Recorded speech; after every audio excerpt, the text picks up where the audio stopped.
today defense was dominant, without question. Really played well, made plays, got turnovers, disrupted the offense. Offense had a really bad day, so it was a really dismal day on offense with bad negative plays and turnovers, and a lot of things to work on. It hopefully will get you to regroup and understand what it's going to take to win against good opponents. Second Saturday scrimmage is in the books, a couple weeks away from the opener. Of course, we're not allowed to see it.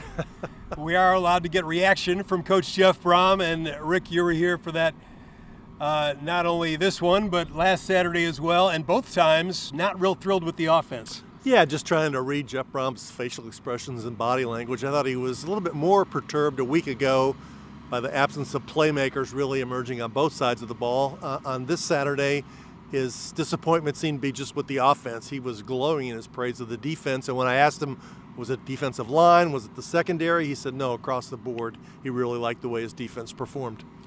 I think oftentimes it's kind of difficult to tell when you got your own team scrimmaging against each other whether one side is really a lot better than the other, but he seemed pretty clear that this was all defense. Earlier in the week, he said the offense did some really good things, but today it was defense. Yeah, I think he might be wanting to make a point to his team. They'll read what everybody tweets and writes about this and know that he's not happy with the way they performed across the board. They still have time, 2 weeks until the first game against Austin Peay. Then the first two games are probably the easiest games on the schedule. But replacing those two running backs and the dependability they had last year on offense is going to be a challenging thing to do. Jeff, is that unusual in this point of camp to have that big a gap between the two? Well, you know what?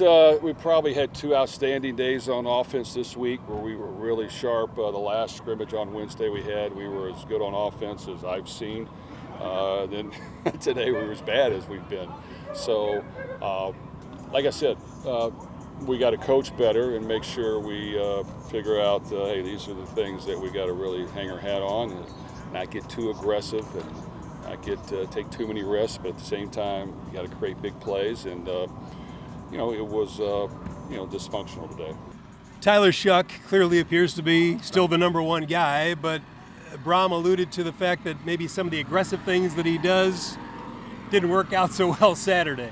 Yeah, he made it sound like he threw a couple of interceptions, which aren't good for sure.